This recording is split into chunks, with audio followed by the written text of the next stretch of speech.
Halo, welcome back to the YouTube channel. Kita ketemu lagi di Weekly Market Outlook dan untuk edisi kali ini adalah tanggal 12 Agustus sampai dengan tanggal 16 Agustus 2024 pada minggu ini. Dan seperti biasa kita akan langsung mulai untuk pembahasan Weekly Market Outlook dimulai dari market gold terlebih dahulu.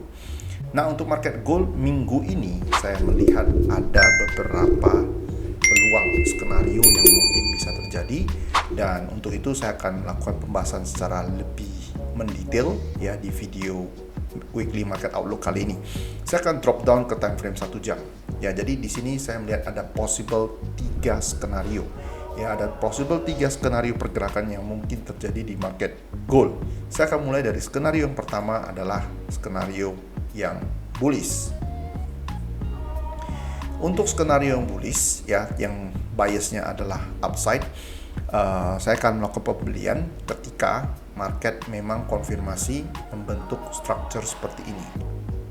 Oke, expanding flat, di mana harga pada hari Jumat lalu harga tertingginya itu adalah di sini ya, di harga 2437. Oke, expanding flat yang saya maksud itu adalah ini.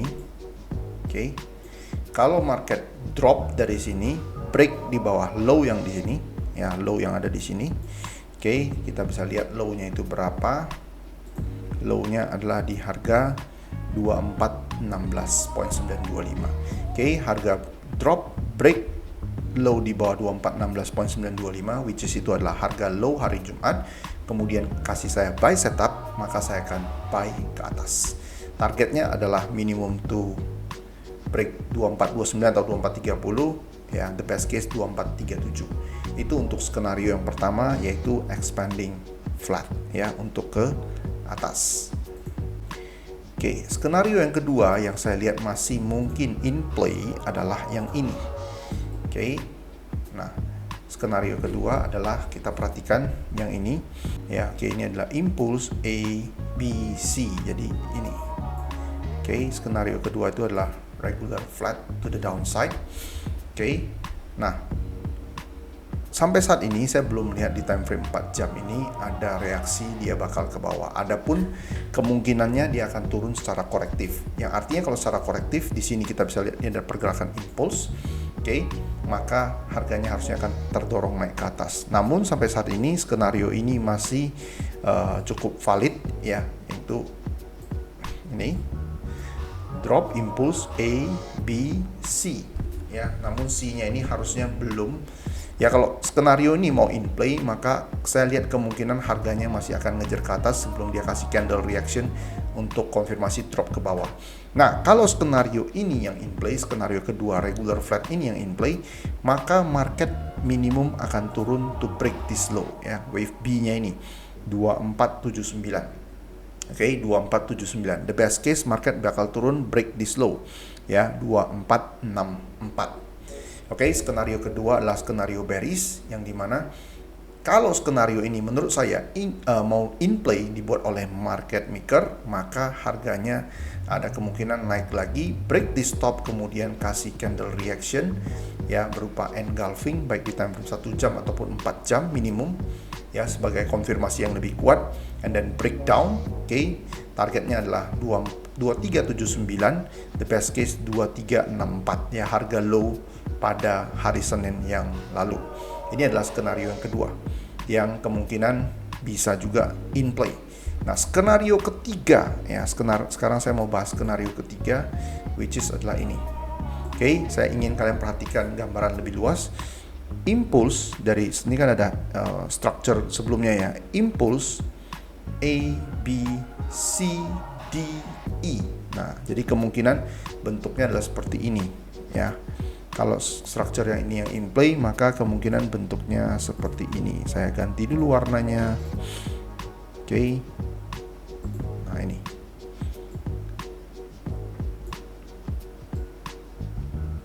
Oke, jadi ini adalah A,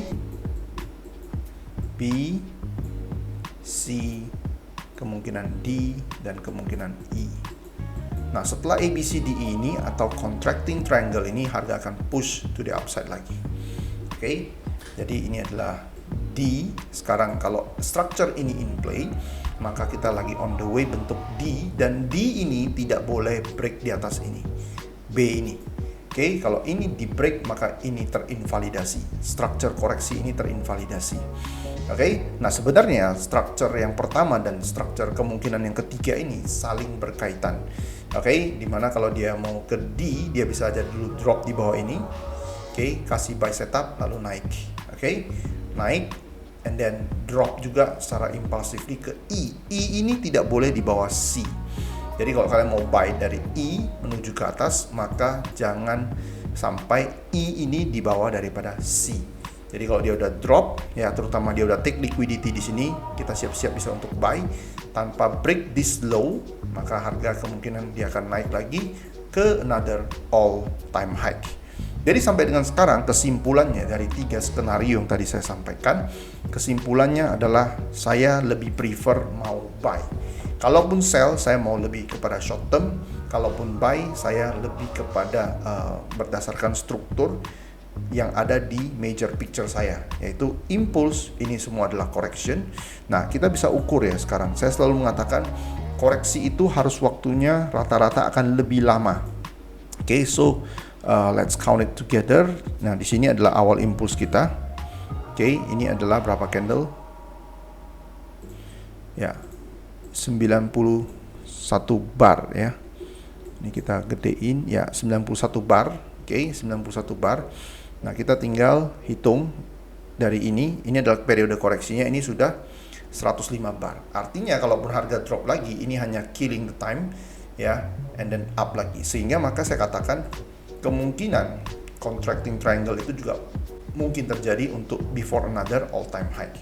So let's see untuk minggu ini, kalaupun kalian mau sell, sellnya itu short term. Kalau kalian mau sell di wave D menuju wave E, invalidationnya adalah di atas ini ya, di 2477.725. Oke, pada saat sekarang ini tergantung, kalau harganya naik terus saya akan biarkan di dekat ini ada candle reaction tanpa break top yang ada di sini, maka saya akan sell. Kalau dia drop di bawah ini 2416.925, kasih saya buy setup, maka saya akan buy. Kalau saya pun miss yang di sini, dia drop terus, misalkan dia udah drop di bawah ini tanpa buy setup, dia drop terus, ya saya akan mulai perhatikan harga ketika dia udah take liquidity di sini 2380-an, maka saya akan siap-siap untuk buy apabila market kasih saya buy setup. Oke, dengan stop loss di bawah ini. Karena kalau E yang tadi saya katakan, wave E tidak boleh break di bawah wave C yang di sini. Oke, semoga jelas. Oke, dari XAU USD kita akan langsung ke market yang lainnya, itu market US oil. Untuk market US oil, pada saat ini harga mulai up. Nah, yang saya butuhkan untuk minggu ini adalah saya mau lihat ada nggak complete corrective structure seperti begini. Oke, koreksi. Oke, either di bawah ini atau di bawah ini, saya akan look for buy. Kalau harga keep pushing to the upside gimana? I'm not interested. Ya, saya nggak tertarik sama sekali. Saya hanya tertarik untuk buy untuk US oil. Jadi saya mau lihat, tunggu complete corrective pattern ke bawah, complete correction, either di bawah di sini atau either di bawah di sini 74 atau 75 di bawah harga tersebut, karena dua harga tersebut ada liquidity di bawah tersebut, maka saya baru akan ambil posisi buy. Oke, berikutnya yang saya mau teman-teman mungkin perhatikan juga adalah ada satu hal yang menarik, yaitu net gas, natural gas. Oke, natural gas ini saya rasa koreksinya ini sudah kelar. Kenapa? Karena kalian bisa lihat di sini sudah terjadi shock juga, pertanda awal harga akan reversal. Di sini udah terjadi shock ya, change of character di sini. Oke, harga dia udah break top yang di sini. Nah, all what we need now is complete corrective pattern to the downside. Oke, jadi saya perlu market ini koreksi dulu ya. Oke, saya perlu market ini koreksi seperti begini, and then we follow the trend to buy. Oke, ya. Kalian bisa lihat saya ada put alert di bawah di sini. Ya, di sini. Oke, ini adalah pertanda saya akan start to look for buy. Jadi di chart teman-teman semua kalian bisa tandai alert di bawah liquidity ya. Kalian bisa jadikan itu untuk gambaran di harga mana kita akan start to look for buy. Oke. Next, market lainnya yang saya perhatikan, yang saya akan jadikan watchlist saya pada minggu ini adalah market US dollar against Swiss franc. Untuk US dollar against Swiss franc, kalian bisa lihat ini penurunannya pelan. Oke, kalian bisa lihat di sini, ini penurunannya sangat pelan. Oke, bagian ini yang saya maksud ya. Ini penurunan sangat pelan. Ini adalah pertanda bagus, artinya market akan konsolidasi before another up. The best case untuk market we look for buy adalah ketika harga di bawah ini, liquidity yang ada di sini. Maka kalian bisa lihat di sini saya ada tandai, saya ada put alert. Oke. Jadi itu adalah cara saya bagaimana agar kita tidak selalu pantau market. Kita put alert, kita tandai di mana liquidity, dan ketika terjadi complete correction, ketika market sudah take liquidity, maka kita akan enter to follow the trend to buy. Oke. Yang berikutnya saya mau bahas adalah New Zealand dollar US dollar. Untuk New Zealand dollar US dollar, oke, ini adalah trend continuation to the upside. Kenapa? Karena ini adalah impulse dan ini adalah kemungkinan dia mau killing time, dia bisa naik. Jadi dia gini ya polanya, yang kemungkinan saya bisa lihat. Oke, ini akan perfect jikalau dia akan bentuknya begini. Ini kan dia udah up, drop, up, ini ke bawah, up lagi. Oke, another drop. Kalau ini yang terjadi, and then we look for buy. So that's why kalian bisa lihat saya tandai juga ini ya, di bawah di sini. Ini adalah liquidity saya. Kalau market drop di bawah ini, kemudian kasih saya buy setup, saya akan ambil posisi buy untuk New Zealand dollar US dollar untuk minggu ini ya, tanggal 12 sampai dengan tanggal 16 ini. Oke, next yang saya mau bahas adalah Euro AUD. Oke, Euro AUD saya lihat kemungkinan masih akan balik lagi ke atas. Oke, saya sudah tandai di bawah ini adalah liquidity. Oke, jadi saya akan buy ketika market drop di bawah ini ya, dan kasih saya buy setup. Ya, penting kasih saya buy setup. Kalau momentumnya drop itu kenceng, dia juga bisa break yang di sini. Oke, let's say dia drop di bawah ini, kemudian kasih saya buy setup, maka stop loss saya adalah di bawah di sini. Oke, jadi untuk Euro AUD minggu ini saya planningnya adalah buy. Aussie CAD. Nah, Aussie CAD ini lumayan menarik ya. Kenapa saya katakan menarik? Karena kalian bisa lihat ini adalah clear, very clear expanding flat to the upside, dan strukturnya sudah done. Dan saya masih lihat momentumnya masih akan kuat ke atas ya, apabila terjadi corrective structure lagi seperti di sini. Oke, without breaking this low ya, this final invalidation, maka harga akan naik lagi kembali ke atas. Oke, the best case untuk minggu ini mau buy Aussie CAD adalah ketika harga di bawah di sini. Oke, itu the best case. Tapi apakah market harus break di bawah ini sebelum naik? Nggak harus. Catatannya adalah untuk planning buy ini market tidak boleh break di bawah low yang ada di sini 0.88536. Oke, itu untuk Aussie CAD. Next yang saya juga mau bahas itu adalah CAD Chief ya, CAD Swiss. Kalian bisa lihat di sini drop up. Ini bentuk apa? V shape. Nah, seperti yang saya katakan, V shape itu ada kemungkinan market akan naik. Oke, setelah V shape ini kalian bisa lihat ini drop dan harga di sini konsolidasi. Konsolidasinya ini bukan di bawah begini. Kalau dia drop konsolidasinya di bawah begini, up, maka akan another down lagi. Tapi ini dalam case ini tidak terjadi seperti itu. So, makanya kita katakan di sini up, another up. Di sini kalian bisa lihat ini adalah konsolidasi. Konsolidasi selesai ini another up. The best case adalah kalian look for buy di bawah low yang ada di sini. Kalau harga break di bawah low yang di sini, kemudian kasih kalian buy setup, kalian buy. Oke, itu yang menjadi planning saya. Oke, New Zealand Swiss juga sama. New Zealand Swiss di sini kalian bisa lihat ini adalah trend continuation to the upside V. Kemudian ini adalah consolidation ya, consolidation. The best case harga break di bawah liquidity di sini, and then we look for buy to the upside. Okay, without breaking this final invalidation. Ya, next dollar yen. Dollar yen masih ada kemungkinan untuk upside lagi. Kalian bisa lihat saya tandai di sini. Ya, this is the part of the consolidation here. Oke, ini adalah impulse ke atas. Final invalidation di bawah ini ya, harga low minggu lalu. Oke, ini adalah part of consolidation. Kalau harga break di bawah ini, kemudian especially dia bereaksi setelah menyentuh zona di sini, ya zona yang ini, zona order block di sini. Oke, maka saya akan look for buy. Ya, targetnya adalah break all this top. Oke, apakah buy sekarang? Enggak, saya akan tunggu, biarkan dia killing time di sini, drop and then buy.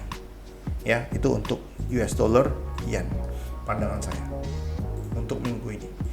Berikutnya adalah BTC. Nah, BTC ini ini ada clean and clear, menurut saya ini adalah clean and clear regular flat. Oke, di 4 jam. Cuman saya masih menunggu reaction ya. Final invalidation untuk planning buy di minggu ini adalah di sini. Ya, harga nggak boleh break di bawah 49.247 ini, atau ini adalah harga low yang terjadi pada Senin lalu tanggal 5 Agustus. Oke, nah sekarang harga biarkan dia dulu drop. The best case adalah dia bisa bereaksi dari zona kotak ini atau zona kotak ini, and then we look for buy for better risk and reward. Targetnya, kalau memang dia drop terus, maka target kenaikannya adalah minimum dia akan break top yang di sini 61.800-an. The best case adalah 62 ribuan. Dan kita tinggal lihat momen berikutnya apalagi yang akan diberikan oleh BTC. Tapi jelas minggu ini sampai up to this moment saya akan look for buy untuk BTC karena ini adalah trend continuation to the upside, running flat, regular flat to the upside. Next yang saya mau bahas itu adalah market US 100 atau Nasdaq. Nasdaq ini masih ada potensi naik lagi ke atas. Kenapa? Karena ini adalah drop. Kalian bisa lihat ya, ini adalah drop V-shape, kemudian ini adalah expanding flat to the upside, break the stop. Nah, setelah break the stop ini ada nggak kita lihat bentuk A-shape? Nggak ada. Sampai dengan sekarang ini nggak ada bentuknya yang namanya A-shape. Jadi kalau mau naik itu adalah bentuknya V-shape, gini ya, potensi naik ya. Oke, kalau dia mau turun bentuknya adalah A-shape. Jadi kalau ini kalian bisa lihat, biar kalian jelas, perhatikan degree yang di sini. Ini adalah trend, ini adalah koreksi, drop, ini drop ya, koreksinya korektif ke bawah lalu naik. Nah, kalau dia mau turun dia harus bentuknya begini. Oke, lalu dia kasih bentuknya begini and then another drop. Ini tidak ada terjadi pada saat ini. Oke, sehingga yang kita lihat adalah ini up, correction, up, dan ini adalah killing time untuk another up. Oke, another up lagi. Nah,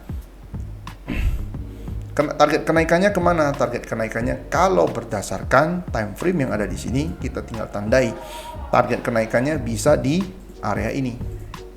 Oke, target kenaikannya bisa ke area ini. Oke, kurang lebih 19 ribuan lagi, 18.900 sampai dengan 19 ribuan. Oke, before another drop if the market wants to drop again ya. Tapi secara pribadi saya melihat masih ada kemungkinan kok market untuk drop kembali nyusul harga low di minggu lalu ya, entah minggu ini atau mungkin minggu depan atau 2 minggu yang akan datang. Oke, nah itu untuk US 100. Next adalah US 30. Nah, US 30 saya menandai 2 zona di sini karena ini up, expanding flat, another up. Nah, di sini setelah another up di sini kalian bisa lihat ya, setiap kali kalian berharap market itu reverse ya, contoh ini udah up nih contohnya. Kalau kalian berharap market reverse, dia harus ada tajam bentuk E. Di sini enggak. Ini artinya dia mau killing time untuk another up. Oke, untuk another up. Oke. Nah, oleh karena itu saya menandai kalaupun dia mau turun atau kita mau look for sell minggu ini di zona ini. Di kedua zona ini, ya.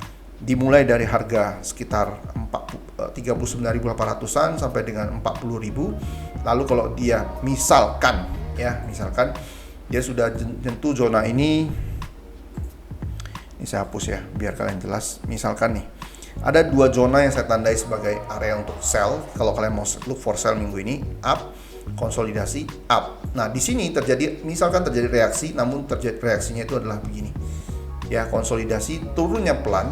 Oke, maka it means we will head to another up here, and then up to this. Kalau dia mau drop, dia harus dropnya kencang. Kalau dia konsolidasi lagi, kemungkinan akan dia bentuk another all time high. But at the moment kita belum bisa melihat sampai di sana. Kita perlu menunggu ketika dia udah sampai di area ini, kira-kira dia turunnya konsolidasi, kasih reaksinya konsolidasi nggak? Kalau konsolidasi, it means another up.